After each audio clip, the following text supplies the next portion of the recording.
वीरा पवन कुमार बल बुद्धि विद्या देहु मोहि हरहु कलेश विकार।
बोलो हरमत लाल महाराज की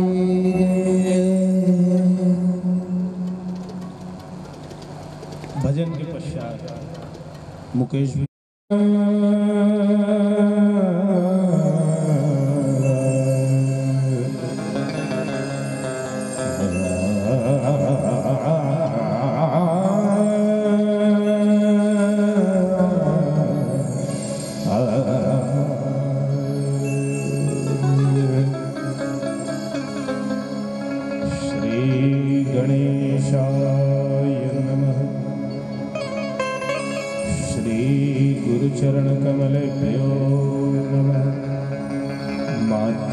चरणकमलेभ्यो नमः इष्टदेवताभ्यो नमः कुलदेवताभ्यो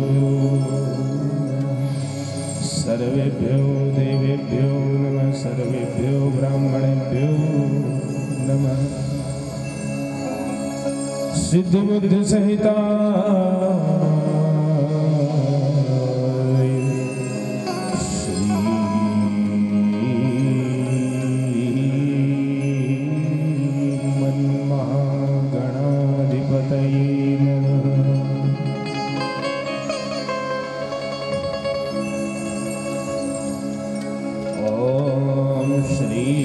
सरस्वत्यै नमः।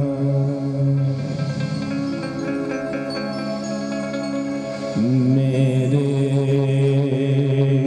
कंठ बसो महारानी,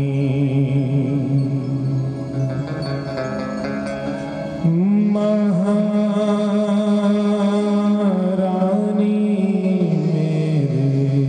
मेरे कंठ बसो महारानी मेरे कंठ बसो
सरस्वती कल्याणी कंठ बसो जननी मेरे कंठ बसो महारानी मेरे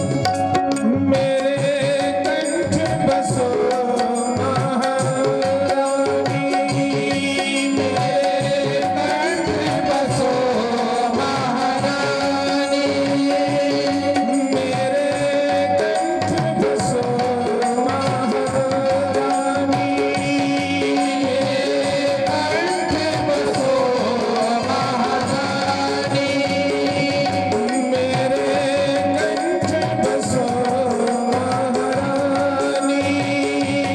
मेरे कंठ बसो महारानी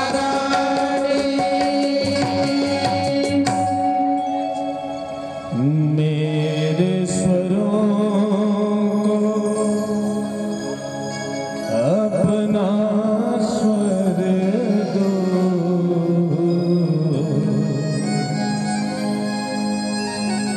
मेरे स्वरों को अपना स्वर दो गाँव में तेरी वाणी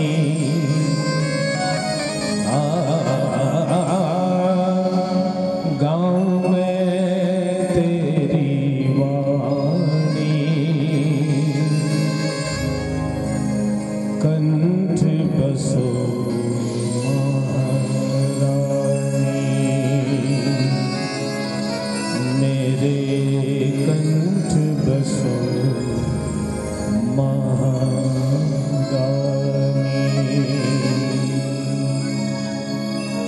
बोलिए सरस्वती मात की जय।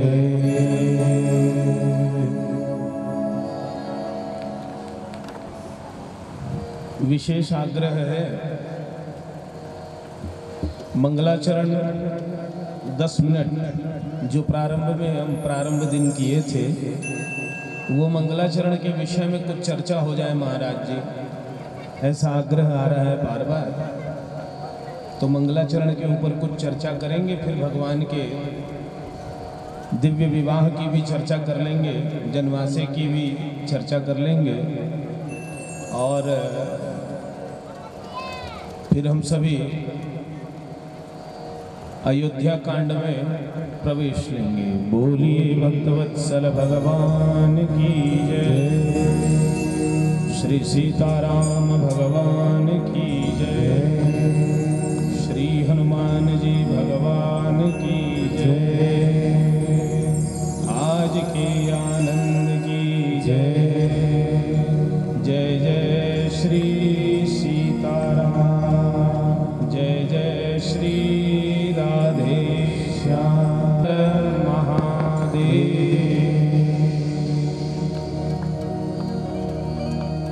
आइए कुछ चर्चा प्रारंभ करें, उसके पूर्व बड़े आनंद से अपने मन वाणी को पवित्र करने के लिए भगवान नाम का सहारा लें। 2 मिनट बड़े भाव से बड़े आनंद से भगवान के नाम गाएं।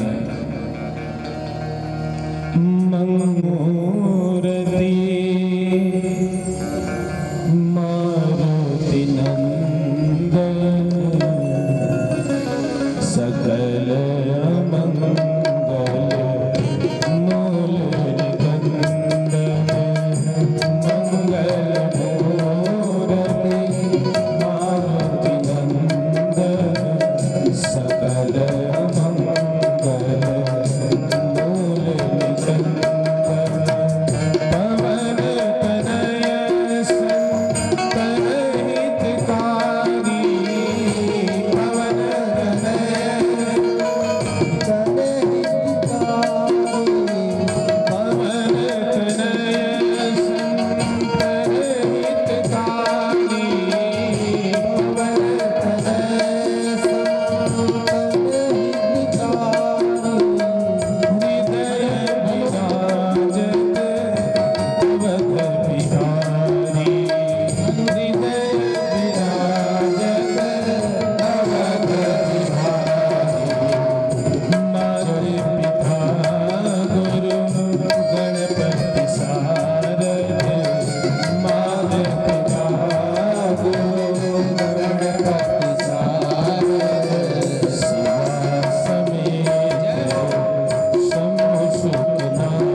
श्री लखनलाल भगवान की जय।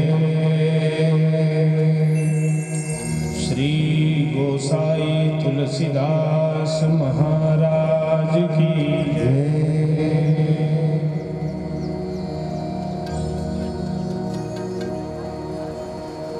वर्णानामर्थ संघानां रसानाम छंदसामपि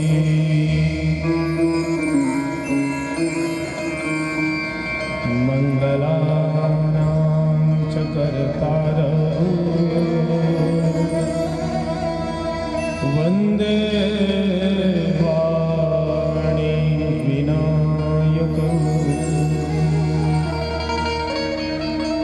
भवानी शंकरं वंदे।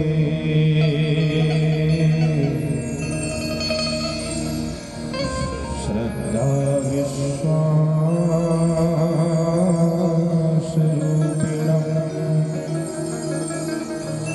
याभ्यां वीणा पश्यन्ति सिद्धास्वान्तस्थनीश्वरम्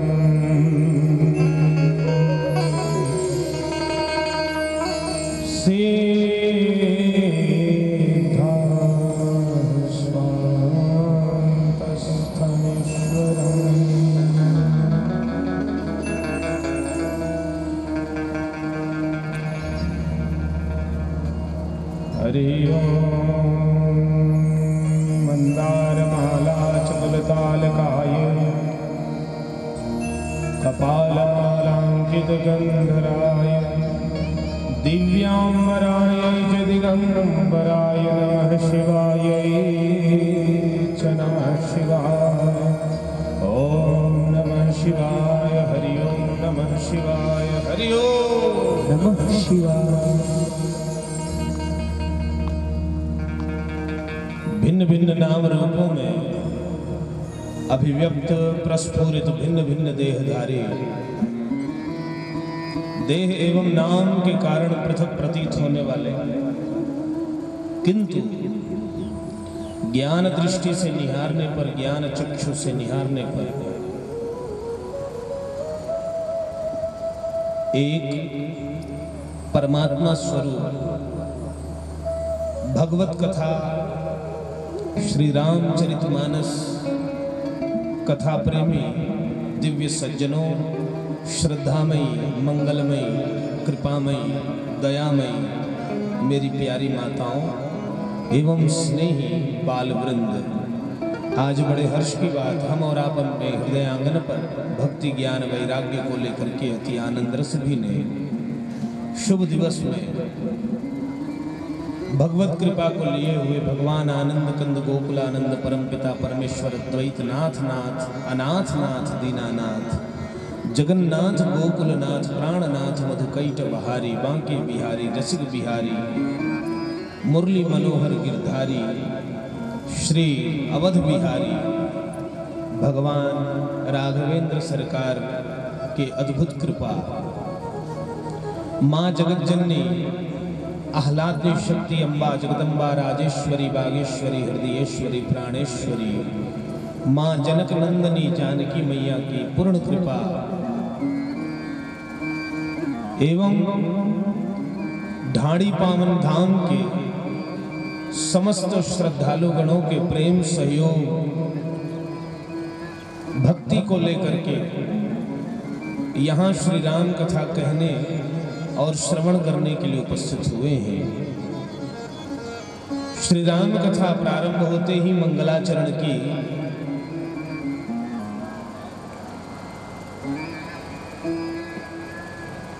हमारी परंपरा है। श्री रामचरितमानस के प्रारंभ में मंगलाचरण का वर्णन किया गया है। हम सभी पूर्व में श्री रामचरितमानस ग्रंथ के विषय में जान चुके हैं। श्री रामचरितमानस रामचरितमानस, ये तीनों के विषय में हमने जानने का प्रयास किया है। मैंने यथामति समझाने का प्रयास आप लोगों को किया है। राम ज्ञान स्वरूप है, चरित्र ये कर्म की ओर संकेत है, और मानस जो है वो भक्ति की ओर संकेत करता है। तो यहाँ ज्ञान योग, कर्म योग और भक्ति योग तीनों के विषय में पर्याप्त चर्चा की गई है। इसीलिए इस ग्रंथ का नाम रखा गया है रामचरितमानस। और ये रामचरितमानस क्यों है? क्योंकि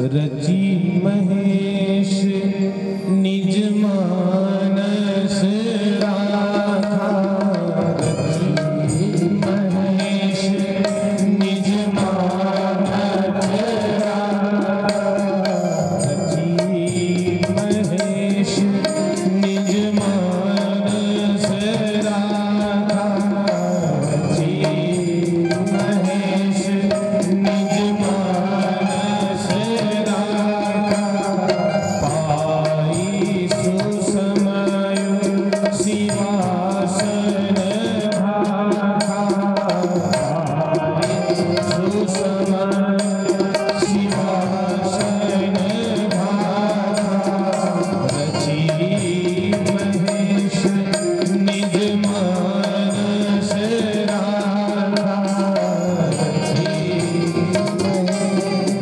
निज मानस राखा। बोली भक्तवत्सल भगवान की जय, सियावर रामचंद्र भगवान की जय। रचि महेश निज मानस राखा, इसलिए भी इसे हम मानस कहेंगे। क्यों? क्योंकि इसकी रचना शिव जी ने की है, और शिव जी ने इस रचना को, इस भगवान के पावन चरित्र को अपने मानस में अर्थात हृदय में स्थान दिया है। बोलिए भक्तवत्सल भगवान की जय। तो इसकी रचना कौन किए हैं? इसकी रचना साक्षात भगवान शिव शंकर ने किया है। इसीलिए आगे गोसाई तुलसीदास जी महाराज कहते हैं, क्या कहते हैं? नौमी भौम वार मधुमासा, नौमी भौम वार मधुमासा, नौमी भौम वार मधुमासा, नौमी भौम वार मधुमासा, अवधपुरी यह चरित प्रकाशा, अवधपुरी यह चरित प्रकाशा, अवधपुरी यह चरित प्रकाशा, अवधपुरी यह चरित प्रकाशा। मैंने इसे प्रकाशित किया है। प्रकाशन का कार्य इन्होंने किया है। रचने वाले तो कोई और है। कौन है? साक्षात भगवान शिव शंकर हैं। बोलिए शंकर भगवान की जय। इसमें 7 कांड रखे गए हैं। सातों कांड पर भी हमने चर्चा पर्याप्त कर ली है। 7 कांड क्यों है? इस दुनिया में 7 दिन है, और 7 दिन के भीतर ही दुनिया है। 7 दिन में आना है, 7 दिन में जाना है, और 7 दिन में ईश्वर की प्राप्ति कर लेनी है। और यही 7 दिनों में अपने मुक्ति का उपाय हमको करना है। तो ये 7 दिन को व्यवस्थित करने के लिए ही मानस की चर्चा हुई है। इन 7 दिनों को व्यवस्थित करने के लिए 7 कांड में ये कथाएं हैं और हर वार से हमने मिलान करके देखा है, हर कांड जुड़ा हुआ है। इसकी चर्चा भी हम लोगों ने पूर्व में कर ली है। इस धरती पर 7 महाद्वीप है। 7 महाद्वीप का हमने वर्णन भी किया है और कैसे ये 7 महाद्वीप से श्री राम जी के कथा को मिलाए हैं, इसका भी वर्णन हो चुका है। कहने का अर्थ ये है, भगवान श्री रामचंद्र जी के पावन चरित्र जो है वो 7 द्वीपों में स्थापित होगा। भगवान श्री रामचंद्र जी का राज्य 7 द्वीपों में स्थापित होगा। इसलिए भी 7 कांड में यह श्री रामचरितमानस के पावन मंगलाचरण को रचा गया है। इस प्रकार हमने चर्चा की है। आगे मंगलाचरण प्रारंभ होता है, जिसमें प्रथम श्लोक श्री गोसाई तुलसीदास जी महाराज लिखते हैं। पूर्व में तो सभी ने बड़ा विरोध किया था गोसाई तुलसीदास जी महाराज का कि आपने हिंदी में ग्रंथ को लिखा है, क्या आपको संस्कृत नहीं आती? विद्वानों ने जब कहा तो गोसाई तुलसीदास जी महाराज ने मानस के प्रारंभ में ही संस्कृत में श्लोक रचकर गूढ़ रहस्यों से युक्त श्लोकों को रच करके सिद्ध कर दिया कि वे संस्कृत में भी सिद्धहस्त थे। संस्कृत की बड़ी महिमा है। हमारे जितने आर्ष ग्रंथ हैं, पुराण इत्यादि हैं, सभी संस्कृत में है। संस्कृत हमें सीखना चाहिए और संस्कृत अत्यंत सरला है, बहुत सरल है संस्कृत। बोलिए भक्तवत्सल भगवान की जय। हमने उसे कठिन बना लिया है, हम उनके समीप में जाते नहीं है। संस्कृत तो माँ है, माँ के समीप में जाएंगे ना तो आपको आनंद ही मिलेगा, सुख की प्राप्ति होगी। माँ के आंचल में आनंद है, माँ के लाड में आनंद है। वैसे ही संस्कृत हमारी माँ है।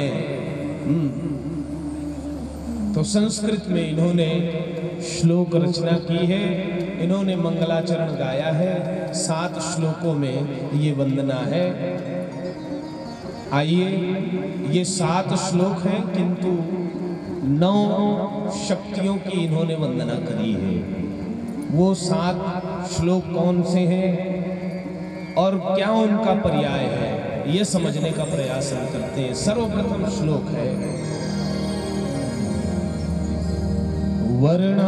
वर्णानामर्थ संघानां रसानां छन्दसामपि मंगलानां च कर्तारो वन्दे वाणी विनायकः। ये प्रथम श्लोक है। इसका अर्थ क्या है? वर्ण अर्थात अक्षर, अर्थ अर्थात अक्षर ही रहे तो ये पर्याप्त नहीं है किसी भी साहित्य के लिए। साहित्य के लिए अक्षर जितने जरूरी हैं उतना ही जरूरी है वे अर्थ प्रदान करने वाले हों, अर्थ प्रदायक अक्षर हों। निरर्थक अक्षर भी होते हैं जिसका कोई अर्थ नहीं होता है कि नहीं? जैसे टर, कर, सी, इसका कोई अर्थ नहीं निकलता है। अक्षर का अर्थ निकले तब वो सार्थक होता है। किसी भी साहित्य में जो अक्षर उपयोग किए जाएं वे सभी कैसे हों? अर्थ देने वाले हैं, जिनसे अर्थ प्रकट हो। जैसे राकेश, हमको पता चलता है कि सूर्य नारायण का यहाँ वर्णन हो गया। जल, तो हमको पता चला कि पानी है।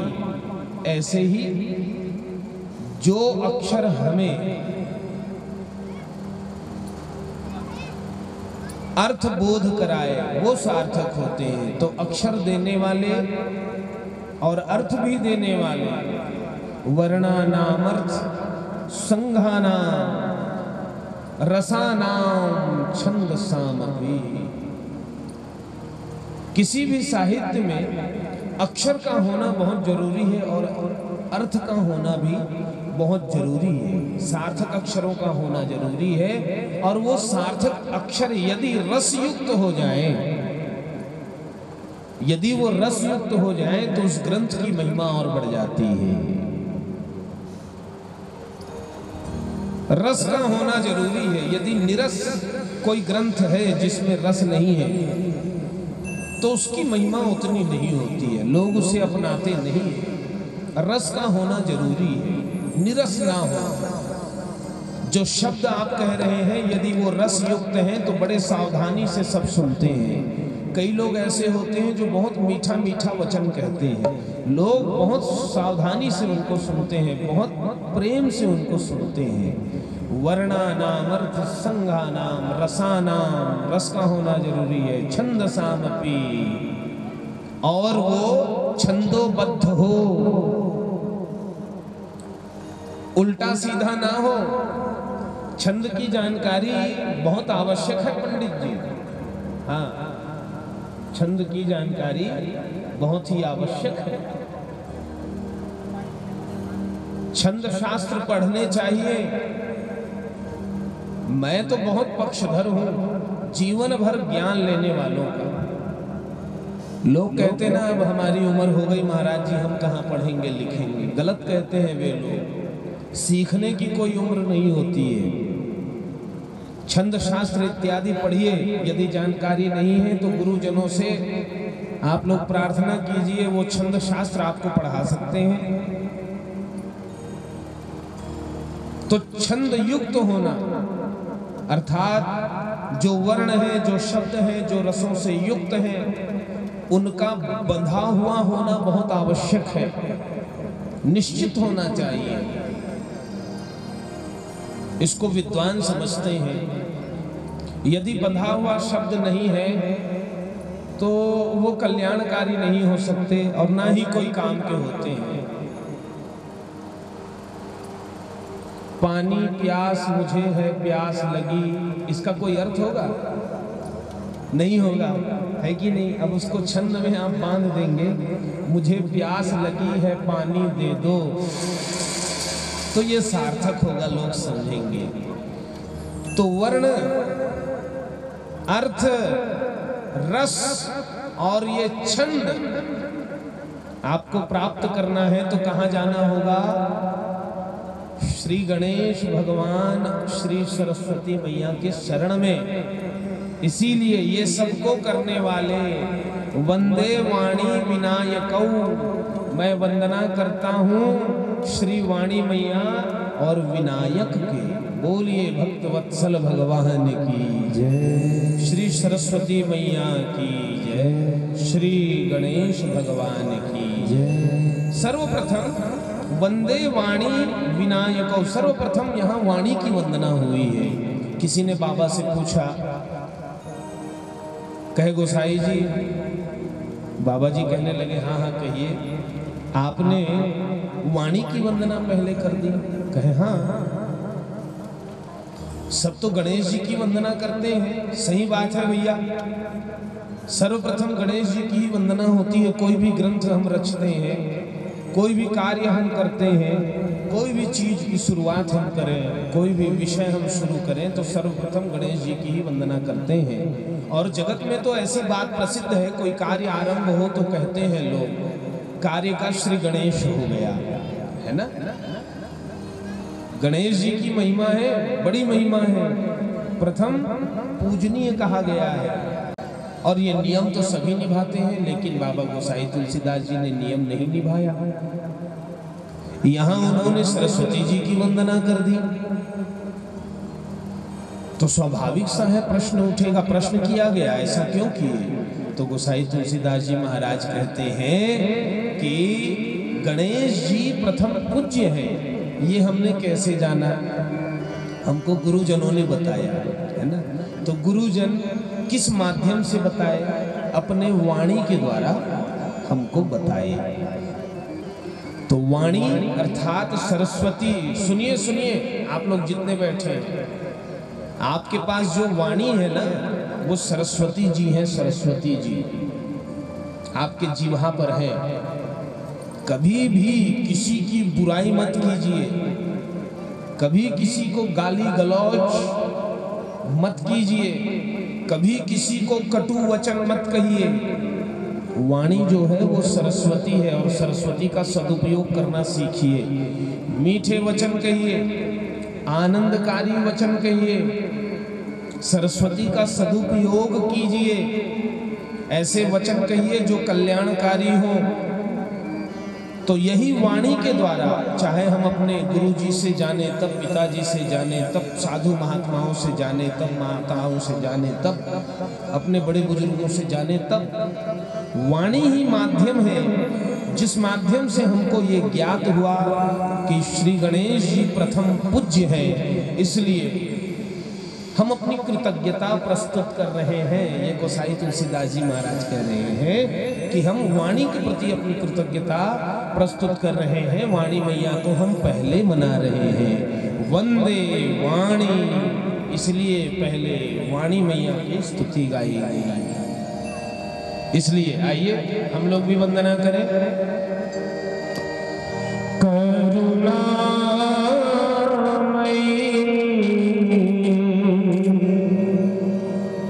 करुणा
करुणामयी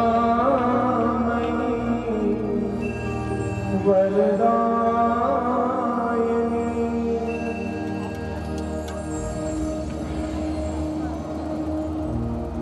माँ सरस्वती की वंदना पहले हुई है। सरस्वती जी की वंदना करने के पश्चात श्री गणेश जी की वंदना की गई है। वंदे वाणी तब विनायकौ, गणेश जी की वंदना की गई है क्योंकि वे विघ्न विनाशक हैं। गणेश जी महाराज के प्रत्येक अंग और प्रत्यंग की चर्चा भी हमने कर ली है पूर्व में। गणेश जी का जो विस्तृत माथ है, जो गणेश जी का उदर है, जो गणेश जी का सुंड है, जो गणेश जी के छोटे छोटे चरण है, जो गणेश जी के दंत है, जो गणेश जी का वाहन चूहा है, ये सबका वर्णन मैं पहले कर चुका हूँ पूर्व में। आप लोगों को सबका महत्व पता है। बोलिए भक्तवत्सल भगवान की जय, सियावर रामचंद्र भगवान की जय।